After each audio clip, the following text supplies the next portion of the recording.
Donc en spoiler, si on parle du film un peu de façon chronologique, j'ai bien aimé. Déjà, il y a le logo DC Studios, qui est le Superman de l'époque, qui ouvre le logo. Ce qui me dérange, c'est que James Gunn a dit que ce logo-là sera le même pour tous les films. Moi, j'aurais adoré l'idée qu'en fait le logo DC Studios soit le logo de, en fait, soit par exemple le film Green Lantern, le logo c'est Green Lantern en fait, qui est dans le logo. Mais le Green Lantern, le tout premier quand il a été créé dans les années 40, tu vois.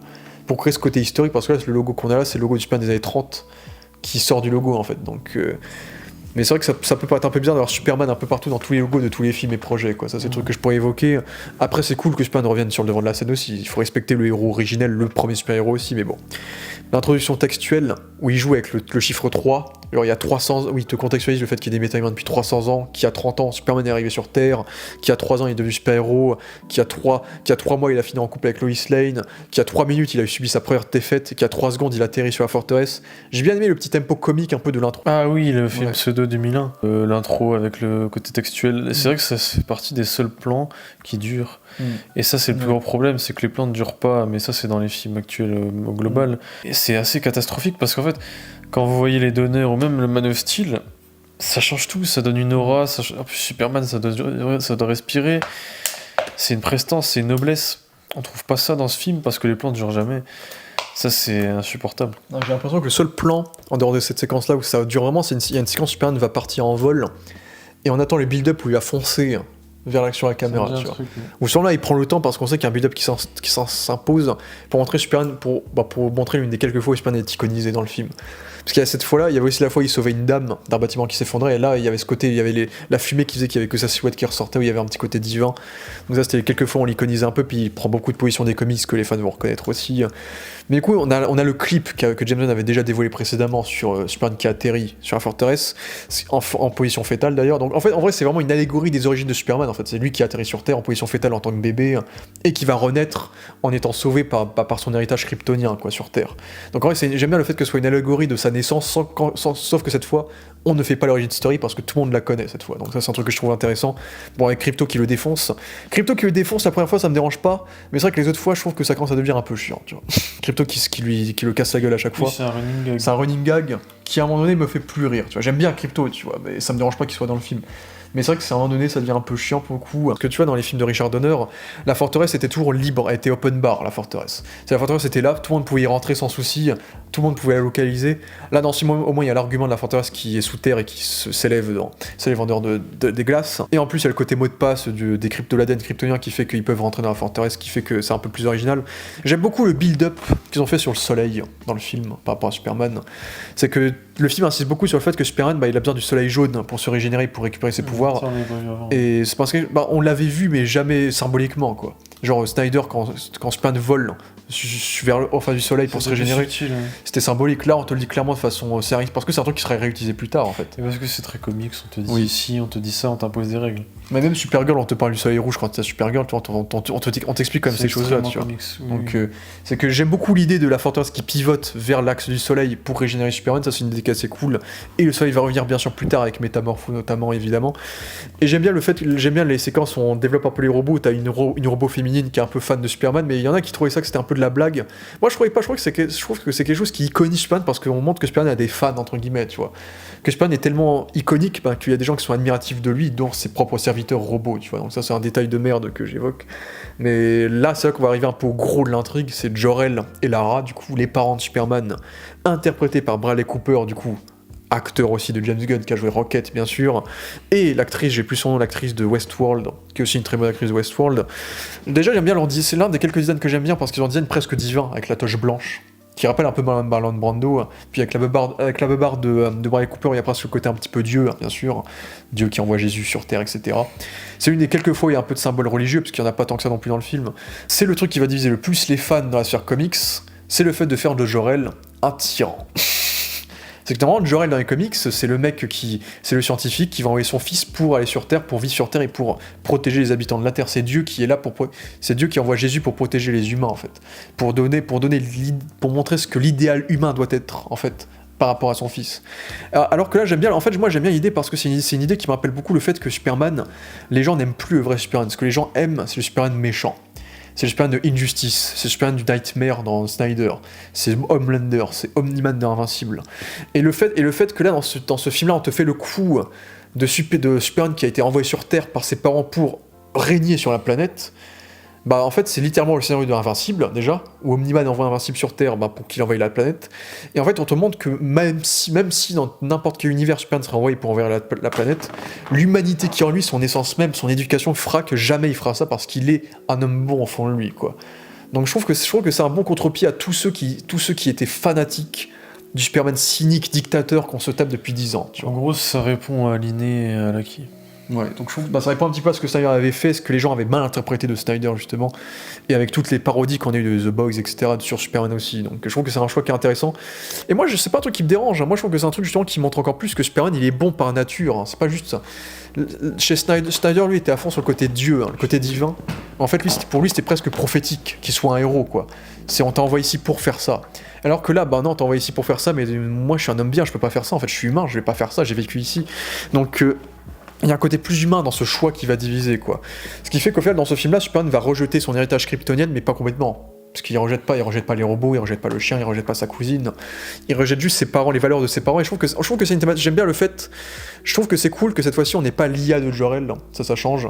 C'est qu'en fait, la seule chose qu'il a de Jor-El dans ce film-là, c'est vraiment c'est vraiment ce petit enregistrement de 10 secondes qui a en fait défini sa vie durant toute son existence, en fait.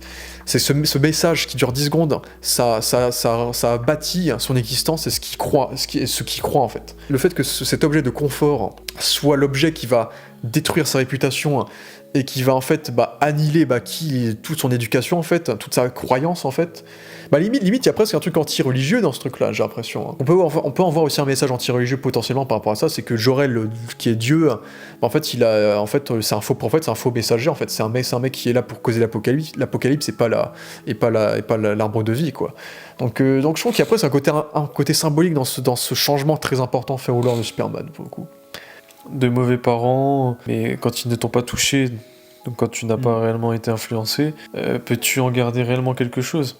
Mais c'est pro-immigration, mais je préciserais pro-assimilation, parce que c'est entre guillemets de critiquer les terres d'origine, tu vois. Oui, c'est ça. Donc pro-immigration, devenez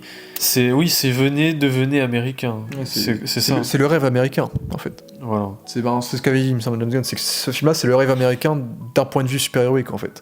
C'est un mec qui, à la fin, assimile sa culture américaine, et au final, à la fin du film, c'est une séquence que, pour le coup, l'une des rares séquences où j'ai un peu ressenti quelque chose, ça faisait très Gardien avec la chanson, d'ailleurs, on en parlera, le côté punk rock aussi qu'ils évoquent, la chanson de fin, où du coup, à la fin, il va plus regarder les messages de ses parents biologiques, mais de ses parents adoptifs, tous ces flashbacks d'enfance avec son père et sa mère.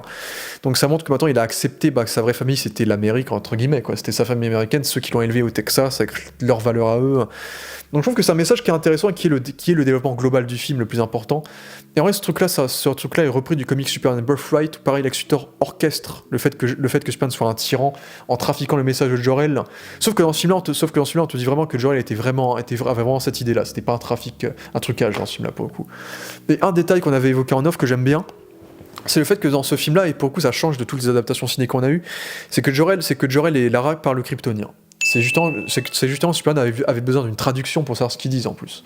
Et ça me rappelle beaucoup le dessin animé qui est très sympa, My Adventure sur Superman, où Superman, en gros, quand Superman rencontre Jor-El pour la première fois, Jor-El parle kryptonien, du coup lui il comprend rien de ce qu'il dit. Donc il sait pas qui c'est en fait. Pendant toute une saison, il sait pas qui est ce mec-là. Il sait pas que c'est son père.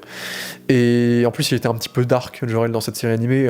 Donc je trouve que ça m'a un peu rappelé ce côté-là, le côté barrière de la langue qui fait que tu as cru en quelque chose durant toute ta vie, et en fait, quand tu traduis le vrai sens du truc, en fait, tu te fais avoir en fait. Donc je trouve qu'il y a un sous-texte qui est intéressant sur le fait que déjà ça fait du bien d'avoir un langage alien où pas tout le monde parle américain, anglais déjà, et je trouve que ça crée une interprétation intéressante. Et puis le casting de Bradley Cooper va bien à Jor-El, je trouve, et rappelle aussi le fait que James Gunn avait dit qu'il voulait avoir un acteur plus jeune pour Jor-El, parce que Jor-El c'est pas un daron de 60 ans, c'est un mec quand il a son enfant, c'est son premier enfant, quoi.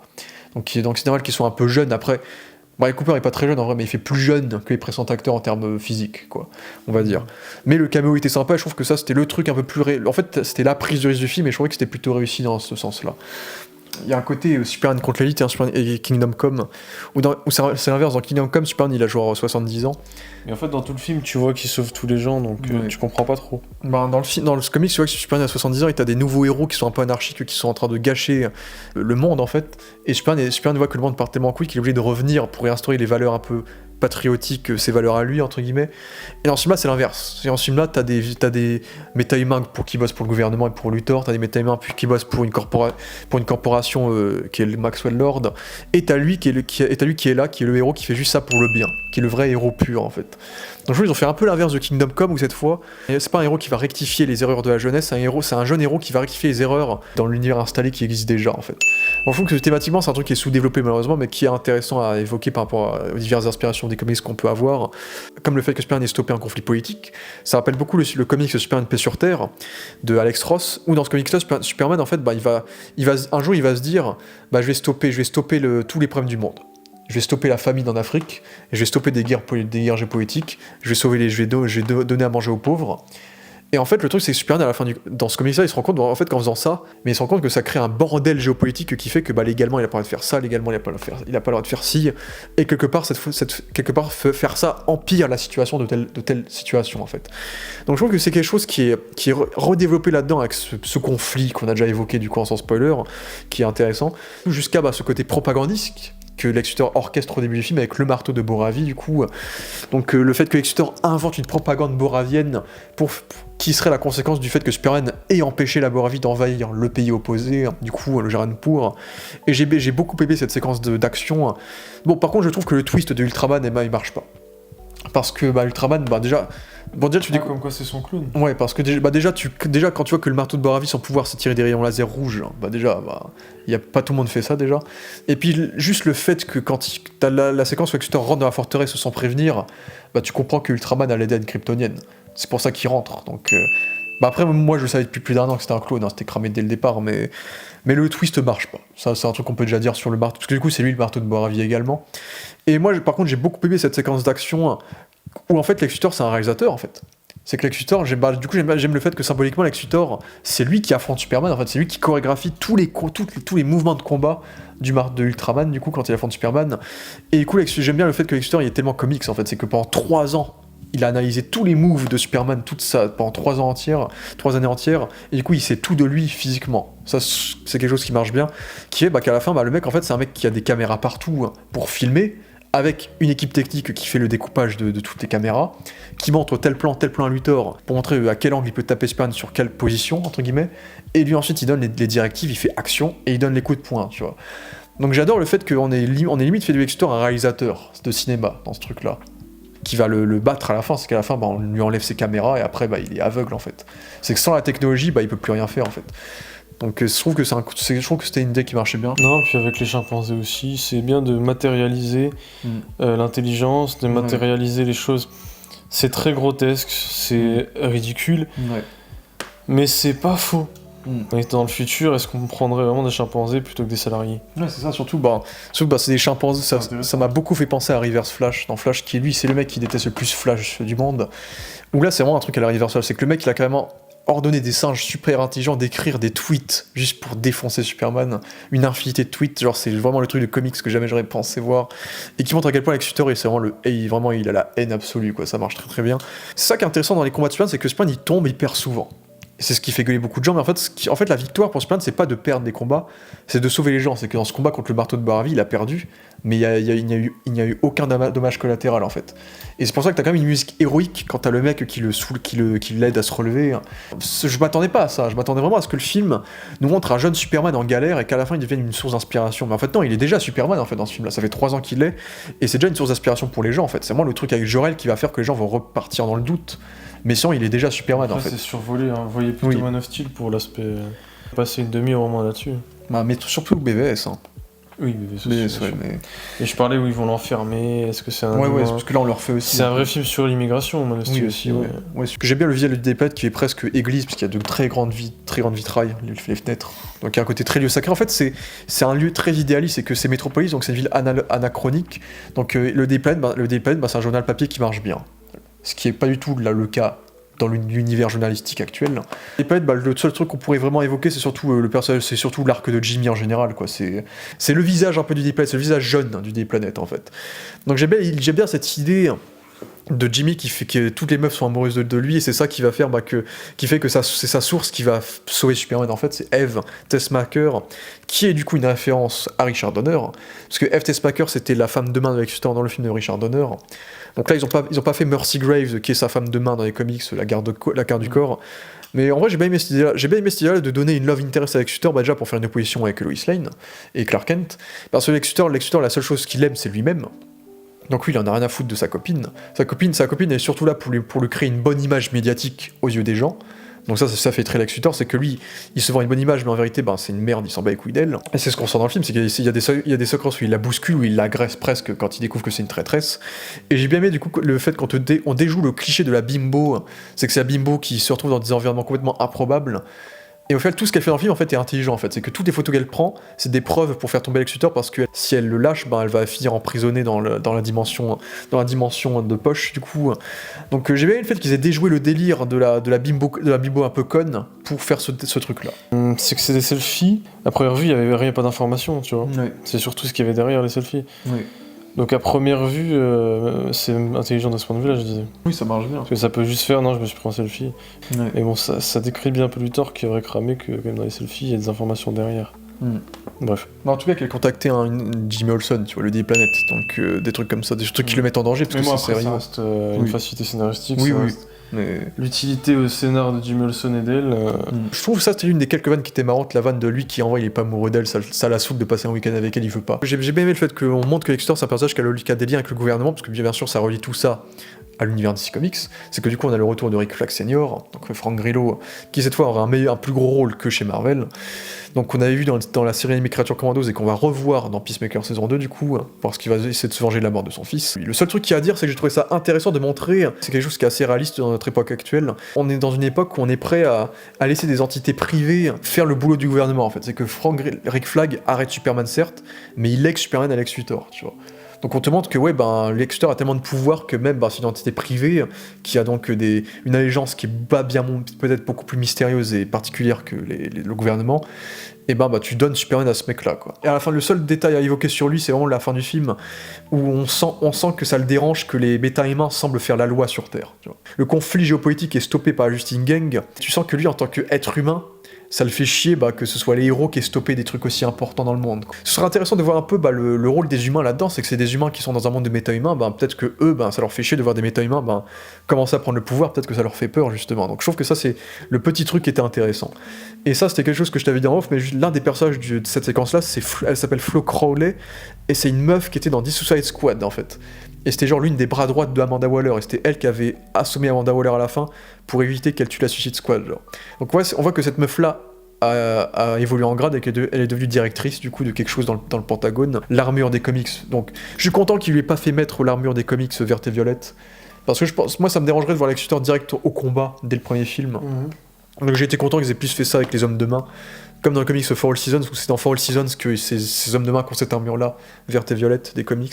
D'ailleurs, même son jet est vert et violet, pour info, d'ailleurs. Du coup, les hommes de main de Lex Luthor, c'est des références aussi aux comics. T'as Otis qui est aussi l'un des hommes de main de Richard Donner, du film de Richard Donner, qui est là. Et t'as un acteur qui s'appelle Steven Blackheart, qui est un acteur fétiche de James Gunn, c'est le mec avec la moustache dans la team de Lex Luthor. C'est le seul mec qui remet un peu en question Lex Luthor durant tout le film. Ce mec-là existe dans les comics, un mec qui s'appelle Sidney quelque chose, c'est ces petits personnages des comics de John Byrne que James Gunn a récupéré, parce que les 3/4 des persos des films de James Gunn, c'est des persos des comics, c'est les 3/4 on peut jurer que c'est le cas, tellement. Et ça nous amène au combat du kaiju que j'ai bien aimé honnêtement. En fait, ce que j'ai aimé avec le combat du kaiju, c'est que Superman ne veut pas tuer le kaiju. Là, il essaye de sauver tout le monde, et là, t'as la Justice Gang qui débarque et qui gâche ses plans. Quasiment chaque action qu'ils font met en danger les gens. Du coup, là, en fait, la scène d'action, c'est plus la scène d'action de Superman, c'est la scène d'action de la Justice Gang, pendant que Superman, lui, doit sauver les gens qui sont mis en danger par leurs conneries, en fait. Et du coup, j'ai bien aimé le fait que le kaiju se fasse tuer. Superman, ça le dérange, parce que Superman, lui, il valorise toutes les vies, même le kaiju. Ça restait une vie également, le kaiju. T'as cette séquence où il dit non, moi, j'aurais aimé l'élever dans un zoo intergalactique avec plein d'espèces, ce qui est une référence aux comics, où dans les comics, il va créer un zoo dans la forteresse de solitude, qui va abriter plein d'espèces aliens en voie de disparition comme lui, qui sont les derniers de leurs espèces comme lui. Donc ça, c'était clairement une référence aux zoo de la forteresse que je suppose il va probablement faire un jour dans les films, s'il y a une suite à ce film. Donc on n'a pas eu le zoo malheureusement dans le film, parce que la forteresse en vrai c'est une seule salle dans ce film-là. Dans le comics All Star Superman, il y a beaucoup plus de salles, grosso modo, même s'il y a quand même plus de trucs, il y a un ordinateur, il y a un labo, il y a quand même plus de trucs que dans les films qu'on a eu avant. Donc la Justice Gang, comme on l'avait déjà dit dans les précédentes vidéos, qui est inspirée de la Justice League internationale de Maxwell Lord, sauf qu'ils n'ont pas appelé ça Justice League internationale parce que la vraie Justice League avec Batman et Superman n'a pas encore été créée dans cet univers-là, donc ils ont préféré garder le mot League pour plus tard, je pense. Donc là on appelle ça la Justice Gang, et donc c'est cette équipe sponsorisée par Maxwell Lord, donc par ce milliardaire qu'on voit très peu dans le film. On voit un journal de lui, et on le voit apparaître à la fin du film dans un écran de télé où il dit que Lex Luthor c'était un gros connard en gros, qui est joué par le frère de James Gunn, Sean Gunn du coup, qu'on reverra également dans Peacemaker saison 2 dans ce rôle-là. Pas du tout la même version de Maxwell Lord que celle de Pedro Pascal dans Wonder Man 84 pour le coup. C'est un point qui est bien développé seulement dans la séquence où t'as Lois qui va rentrer dans le hall de justice. D'ailleurs très très cool de voir le hall de justice qui est l'une des bases des comics de la Justice League. Et d'ailleurs ils ont tourné dans le bâtiment qui a inspiré le hall de justice des comics et du dessin animé Super Friends, où ça a été créé dans ce dessin animé là, pour créer ce hall de justice là. Parce qu'en gros ce hall de justice a été créé par le dessin animé Super Friends et après ils l'ont mis en comics parce que c'est devenu culte avec le temps, genre. Qui du coup à l'avenir va devenir la base de la Justice League, mais pour l'instant sa base de la Justice Gang. Et d'ailleurs pour autre référence plutôt cool, ça j'ai hâte de voir James Gunn dévoiler la murale, la fresque au complet, parce qu'il a dit qu'il allait dévoiler la fresque au complet, mais en gros on voit que derrière dans la base de la Justice Gang, en fait il y a une fresque qui résume l'histoire des méta-humains dans l'univers d'ici en fait. Puis j'ai juste réussi à voir Wildcat dans la fresque, Wildcat qui est ce super-héros un peu boxeur habillé en chat noir, qui est le Rocky de DC. Donc j'ai l'impression que dans cette fresque il y a la JSA, donc la Société de Justice d'Amérique, qui est donc l'équivalent de la Justice League dans les années 40. Donc j'adorerais tellement qu'on ait un film dans les années 40 sur la JSA, je prie. Peut-être qu'on a il y a des gens qui théorisent que peut-être qu'il y a Vandal Savage aussi dans cette fresque, parce que Vandal Savage lui il est immortel, il est là depuis plus de 300 ans. Donc il est possible que lui aussi soit dans cette fresque et qu'il y ait un délire historique sur ça. Donc encore une fois, je pense qu'il y a plein de références, mais on verra quand cette fresque sera dévoilée publiquement à la sortie, quand James Gunn la dévoilera quand il voudra. Dans cette séquence-là, on évoque un peu le fait que la Justice Gang, ils sont quand même corporate. C'est que eux, ils sont payés pour faire ce qu'ils font, et eux, ils veulent pas s'immiscer dans les emmerdes du gouvernement. Tu vois. C'est ce qu'il dit, c'est que non, on va pas sauver Superman parce que Superman il a stoppé un conflit géopolitique. Et le truc c'est que nous, la Boravie c'est les alliés des États-Unis, donc nous si on s'immisce dans ce délire-là, on va peut-être se foutre dans la merde en fait. Donc j'ai aimé qu'on développe ça beaucoup plus que ce que le film l'a fait, mais c'est quand même là. Tu vois, on montre que quand même c'est des super-héros qui sont quand même mandatés par des règles qui les empêchent d'agir en fait.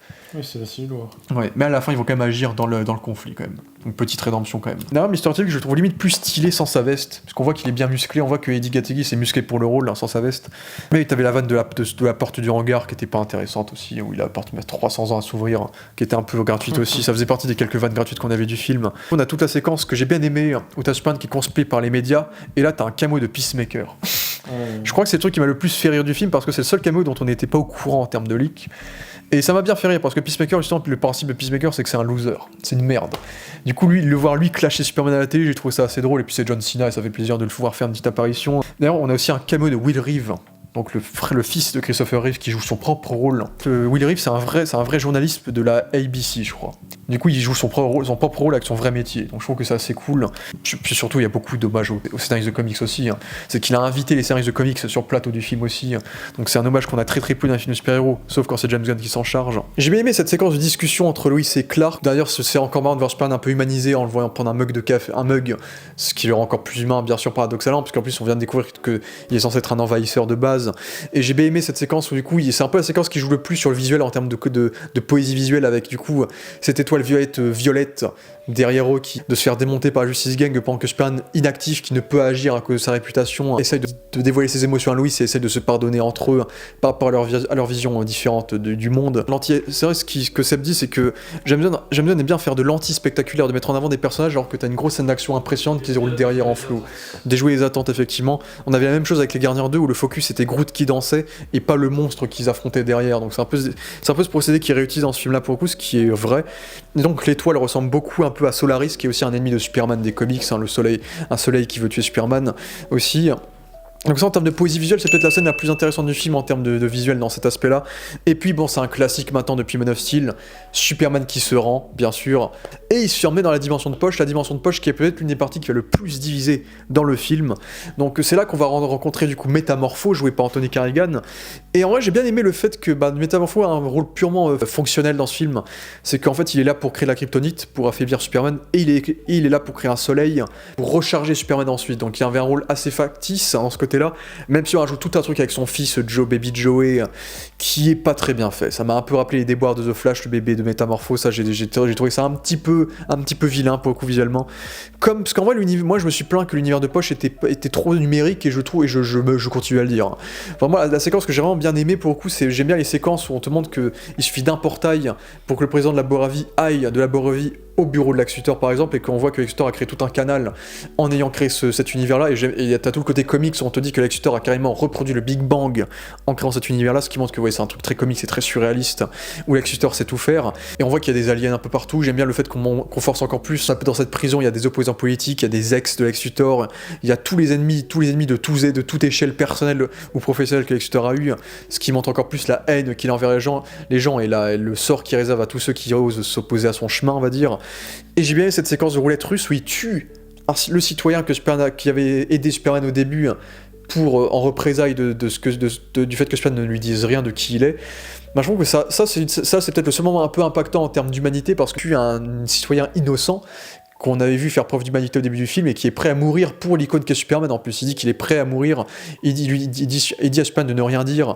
Donc je trouve qu'il y a un côté assez fort du fait que là c'est la première fois qu'on voit Lex Luthor lui-même commettre un acte de façon physique, donc c'est quelque chose qui fonctionne bien.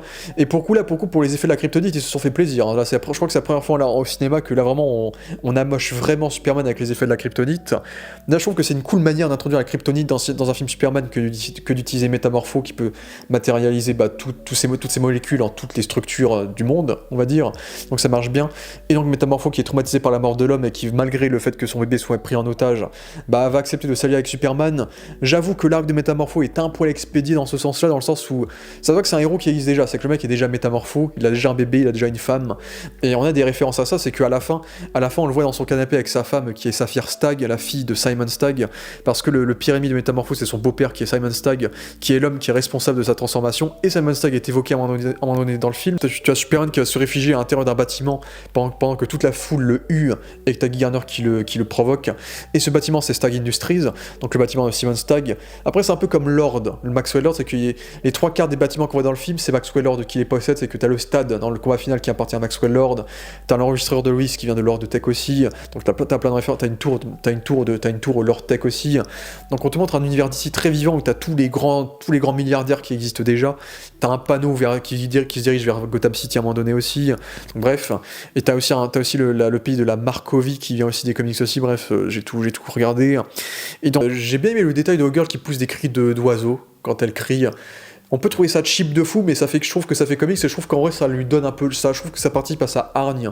Donc c'est un détail que j'ai bien aimé sur le personnage de Girl, ces cris de faucon, on va dire. Et le fait que Girl tue le dictateur à la fin, je trouve que c'est une fin qui montre que Girl est différente de Superman, et qui crée de la curiosité sur ce personnage-là qu'on aurait potentiellement envie de rencontrer par la suite. Parce que là on sait rien d'elle, et c'est clairement le personnage le moins développé du film.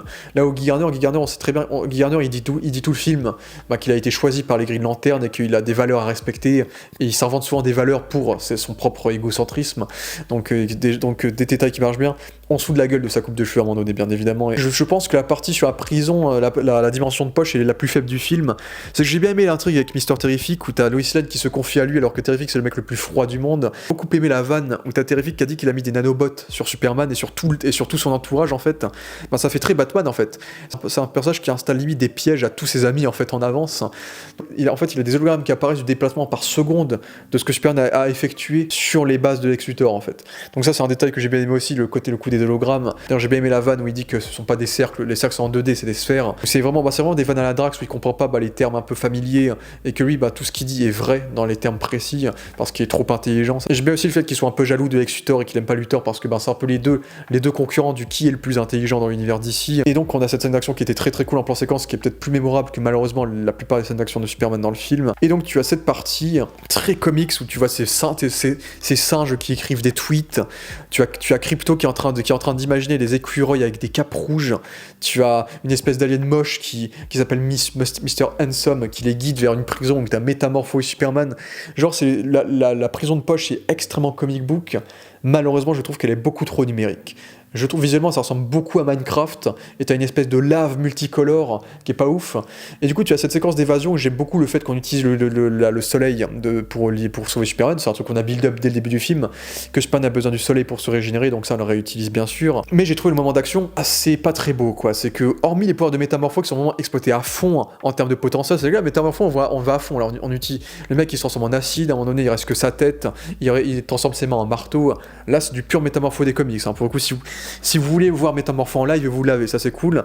Mais tu as le bébé qui est moche, tu as Crypto qui est sauvé par Superman, mais Crypto il obéit à rien. À un moment donné, Superman tombe dans cette espèce de lave multicolore. Et du coup, tu as Superman qui est coincé dans cet environnement CGI qui doit être sauvé par un autre personnage en CGI qui est Crypto, qui est ensuite sauvé par un autre personnage qui est en partie en CGI qui est Métamorpho. Et moi, personnellement, j'étais plus du tout investi. Moi, en fait, dès que c'était trop numérique, je perdais l'investissement. En fait, c'était la première fois que ça m'arrivait dans le film. Il y a une deuxième fois plus tard qu'on va évoquer aussi. Vraiment, cette séquence dans cette lave de dimension un peu bizarre, j'ai trouvé ça trop numérique et ça m'a pas beaucoup plu. Le seul truc que j'ai bien aimé, c'est ce plan un peu de l'abondance où on a la musique de Superman où il utilise son super souffle pour éviter qu'il rentre dans le trou noir, que j'ai bien aimé avec le Métamorpho qui l'aide. J'ai aussi trouvé l'humour de Crypto quand il est sur le vaisseau de Mr. Traffic assez forcé, où il laisse pas Lois Lane piloter. Court, on l'a déjà dit en vidéo, mais j'ai trouvé ça trop court, c'était trop court. C'est vraiment, il a suffi d'une discussion avec le père pour que Superman retrouve l'espoir et sache qui il est réellement. Même si c'est une séquence qui m'a quand même touché, en fait, l'enchaînement, discours du père, plus les enfants qui réclament que Superman vienne les sauver, ça m'a touché, j'avoue, ça m'a ému, mais parce que je connais le personnage, en fait. C'est pas le film lui-même qui m'a aidé à m'émouvoir, entre guillemets, quoi. C'est un peu le problème que j'évoquerai. Mais c'est cool, j'aime bien le fait qu'on voit que ses parents sont attachés à lui, que c'est vraiment leur petit bébé, et t'as vraiment Lois qui voit, qui se retrouve à Smallville, en fait, qui se retrouve dans la petite chambre de Clark, et qui voit que Clark, en fait, Clark c'est un humain normal, en fait, c'est que dans sa chambre, il a des groupes de rock, il a des posters de groupes, de machins, de trucs de pop culture, en fait. C'est que t'as Lois qui dit qu'elle est très métal, on va dire, et t'as Superman qui dit qu'il est très punk rock, mais tout ce qu'il dit c'était très démodé, et tout ce qui est punk rock, c'est déjà quelque chose de très démodé, c'est de l'ancienneté, en fait c'est de la nostalgie, c'est de l'ancienneté qu'il faut ramener dans l'époque actuelle pour ramener de la bonté, en fait. C'est que le punk rock ça devient le nouveau signe de la beauté, de la bonté, ce qui revient à la fin parce que la musique qui est utilisée à la toute dernière scène du film, c'est I'm a punk rocker, je crois. Donc tout est lié sur le côté punk rock, où j'ai bien aimé ce petit lien qui est fait avec Lois et ce côté punk rock qui est intéressant. Et ça fait très All-Star Superman, je trouve, voir Jonathan et Clark parler pendant que t'as Crypto qui joue avec les vaches dans la forêt des Kent. C'est vraiment le truc de comics que jamais j'aurais pensé voir, que j'ai trouvé très très beau et très très cool aussi. Et donc Superman va ensuite partir au combat. Et j'ai bien aimé le fait que cette fois, il accepte de s'allier avec les héros de la Justice Gang, et que la Justice Gang, du coup, va sauver le Jaranpur de la milice de la Boravie. Après, on voit qu'ils ont quand même coupé des scènes par rapport en bonne annonce. C'est que par exemple, on voit que dans la Boravie, on voit qu'il y avait des armures on voit qu'il y avait des hommes avec des armures de Lex Luthor qui sont pas dans le film, pour le coup. Et il y a une séquence que je suis content qu'ils aient coupée, qui est la séquence où t'as Mr. Terrific qui donne des croquettes à Crypto pour l'amadouer. Je pense que ça aurait fait beaucoup trop de vannes avec Crypto, donc je suis content qu'ils aient enlevé cette scène-là aussi, qui était dans les teasers aussi. Donc voilà. Et donc on a le combat final qui se propage, on a la partie avec le Jaranpur, on utilise bien les pouvoirs de Green Lantern, de Guy Gardner, je trouve qu'ils ont bien utilisé ces pouvoirs de Green Lantern pour le peu de fois où ils les utilisent. J'ai bien aimé le fait qu'il fasse des doigts d'honneur, bien sûr, avec son anneau, ce qui fait très Guy Gardner, bien sûr. O'Girl qui tue violemment le président, et donc Métamorpho qui utilise ses pouvoirs pour attaquer aussi la milice. Et à côté, on a le vrai combat final, et c'est là que je trouve qu'on a vraiment un manque d'impact émotionnel, en fait. C'est que déjà, je trouve que le DR de la fissure sur Metropolis, ça fait trop CGI pour moi. Ça fait trop numérique, j'ai un peu du mal, je trouve que ça fait trop numérique, même si c'est une fissure colorée un peu violette, donc ça fait quand même plus comique, c'est moins gris que dans les trucs super-héroïques qu'on a habituellement, donc ça, ok, ça passe.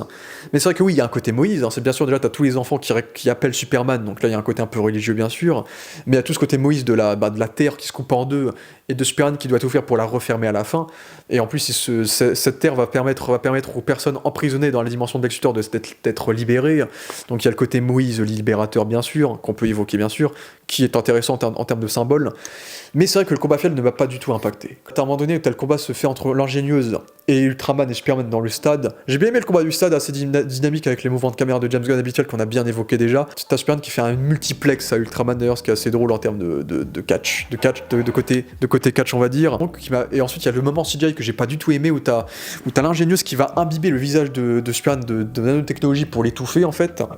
Et tu as ce moment où tu as Superman qui va voler tout en haut, et que j'ai pas trouvé super intéressant. Je pensais qu'ils avaient fait un truc de ouf en mode genre Ultraman et Ingénieuse se feraient cramer par l'atmosphère, ou par exemple Superman se servirait du soleil en montant dans l'espace pour peut-être se libérer de la nanotechnologie, je sais pas. En fait non, juste il monte et il redescend et il fait tomber tout le monde par terre en fait, sur Terre. Et dans un truc comme dans ce type de choses là, dans Man of Steel, ça aurait provoqué un cratère, honnêtement. Alors que là, en fait, ils vont juste tomber dans des tuyaux d'égout, dans des fuites d'égout à la fin. Et c'est vrai que c'est vraiment une séquence j'ai trouvé ça pas très intéressant, j'ai trouvé ça pas très beau visuellement. Et comme c'était que du CGI avec des persos en CGI qui volent dans un environnement CGI avec un mec qui a un visage tout rempli de CGI, j'ai trouvé ça ça m'a vraiment pas du tout impliqué, et quand j'ai vu qu'en plus c'était juste pour qu'ils redescendent, j'ai trouvé ça un peu décevant pour le coup. Et donc là on a l'ingénieuse qui est battue et qu'on va plus jamais revoir du film parce qu'on s'en fout d'elle et parce qu'on s'en fout de ce qu'on a pu faire de ce personnage là. Il y a un autre truc assez particulier du film qui revient, c'est que du coup Ultraman c'est un clone de Superman. Donc comme dans les comics, Ultraman c'est pas du tout ça. Dans les comics, Ultraman c'est un variant de Superman du multivers. C'est une version alternative de Superman où Superman devient un tyran qui fonde une Justice League méchante qui s'appelle le Syndicat du Crime. Et je pense que James Gunn s'est un peu inspiré des comics, ce genre de Superman Red Son, où dans Superman Red Son, t'as Lex Luthor qui crée une espèce de Superman américain imparfait pour affronter Superman russe, par exemple. Mais grosso modo, cette version-là de Ultraman, c'est bizarro. Mais pas assumé, c'est ça qui me dérange. C'est que, en vrai, si tu veux rendre ce combat un peu plus original, un peu plus cool, pourquoi ne pas avoir fait Bizarro en fait? C'est que là tout était parfait pour faire Bizarro, ça me dérange qu'ils aient pas fait Bizarro parce que Ultraman dans les comics c'est pas du tout ça, et en plus ça nous ramène quelque chose qu'on a déjà eu dans les films, c'est-à-dire un méchant qui a les mêmes pouvoirs que Superman, ce qui fait que le combat est pas super intéressant, et en plus c'est moins bien que dans Man of Steel, parce que là pour le coup dans Man of Steel on ressentait l'impact que ces deux avaient quand ils se battaient en ville, alors que là pour le coup les deux se battent en ville mais ils vont pas détruire des buildings en se battant quoi, donc il y a beaucoup moins d'impact, en plus il y a un impact symbolique bien sûr, parce que Superman c'est le personnage qui a un libre arbitre, Superman il y a rien qui le retient, lui il fait tout ce qu'il veut, il fait tout ce qu'il désire. Là où Ultraman, c'est un personnage qui est télécommandé par Lex Luthor, donc lui il n'a aucun libre arbitre. Donc oui, il y a un symbole qui est très clair, mais il n'y a aucun impact émotionnel, notamment parce que Ultraman on s'en fout, hein. Ultraman c'est juste un clone, c'est un peu comme Logan. C'est dans Logan, Logan se fait tuer par son clone, mais le clone en lui-même, le clone on s'en fout, le clone il est pas très subtil, il est pas très intelligent, il est pas très pertinent. En plus c'est un peu comme Ultraman en plus dans ce film-là, et en plus il est bête. Tu vois, c'est que Ultraman dans ce film-là, Ultraman il est tellement peu développé qu'il doit être télécommandé, et en plus il est bête. C'est quelque chose. Donc je comprends pas pourquoi ils en ont pas fait Bizarro en fait, parce que Bizarro de base c'est un peu pareil, c'est Bizarro c'est un personnage qui est bête, c'est un clone de Lex Luthor qui est un peu bête intellectuellement, qui à un moment donné va s'émanciper des ficelles de son mentor, parce que c'est un peu l'histoire de Frankenstein, hein, Bizarro, et ensuite Superman va accepter de l'aider à lui donner une humanité en fait, d'aider Bizarro, de lui trouver un but dans sa vie, et il va lui offrir le monde de Bizarro, le Bizarro World, où là il va vivre heureux avec des équivalents de lui en fait. Et le truc c'est que limite je suis déçu que ce méchant là, que Ultraman, ce soit le seul méchant que Superman batte de façon assez rude en fait, parce que en fait Superman il le fait juste tomber dans un trou noir et c'est fini quoi. C'est que t'as tout ce moment là où t'as Krypto qui le sauve, parce que du coup là il utilise plus son cerveau que ses poings bien sûr, mais comme je dis on ressent pas l'impact, c'est que t'as tout un moment où t'as Ultraman qui tire des rayons laser sur les yeux de Superman.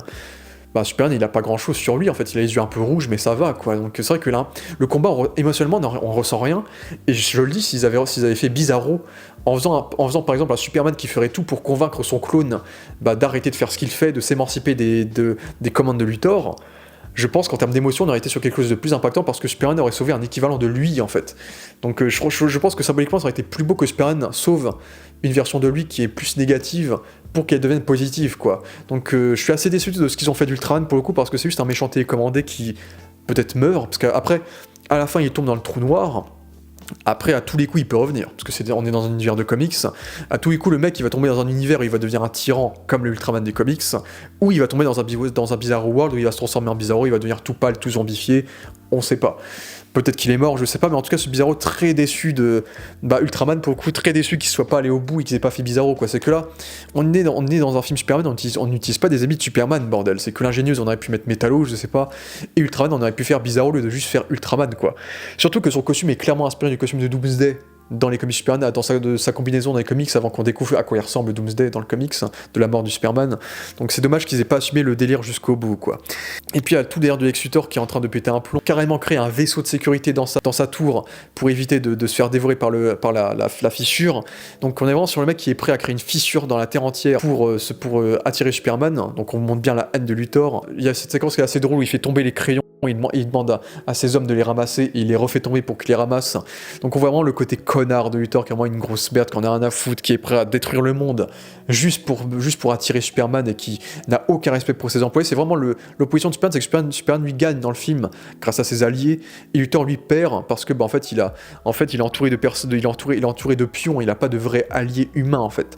Donc ça c'est quelque chose qui marche assez bien dans le symbole aussi, c'est qu'il perd parce que Superman a réussi à battre les deux menaces qu'il avait démarrées en même temps. Superman, après cette scène d'action finale assez impersonnelle et assez peu intéressante comme climax final, parce qu'il manque d'émotions, il manque de moments super cool. Il y a la petite séquence où il pète les dents d'un mec de la mise de Luthor, où ça brise le quatrième mur parce que les dents cognent sur la caméra, donc ça c'est sympathique on va dire, mais voilà, il y a ce petit moment d'action, t'as Crypto qui l'aide au combat qui est sympathique, mais ça reste très court et ça reste très numérique. Et en fait le vrai climax du film, en fait c'est le duel final entre Luthor et Superman, où Superman va confronter Luthor. D'ailleurs, j'ai pas évoqué la scène où t'as Superman qui rentre dans sa tour et qui va lui demander où est le chien, et t'as Luthor qui est tout calme, qui prend son mug tranquillement et qui lui dit je sais pas où est ton chien, je sais pas de quel chien tu me parles, où il le provoque gratuitement et où il est filmé. Ça fait très dessin animé, ça. C'est vraiment le type de choses que j'adore voir de Superman dans les dessins animés. Ces séquences où t'as Superman qui va aller voir Lex Luthor dans ses locaux pour le provoquer. Ça pour le coup ça fait très Lex Luthor, donc ça c'est quelque chose, et Superman, c'est quelque chose que j'aime beaucoup. Et donc là ils ont cette deuxième et dernière confrontation qui est la confrontation finale, où t'as Lex Luthor et Superman qui se confrontent entre eux, t'as Lex Luthor qui le prend de haut, t'as Superman qui fait ce discours sur l'humanité où il lui dit clairement qu'il est plus humain que lui. En fait, c'est que moi je suis humain, je suis né, j'ai peur, j'ai mal, je souffre, etc. Je suis humain, quoi. J'ai bien aimé cette confrontation idéologique entre les deux personnages. Bon, pour moi il y a le côté un peu gratuite et comique que j'ai pas trop aimé de Crypto, qui va ensuite défoncer Lex Luthor. Ça, j'ai vraiment pas aimé cette partie là pour le coup.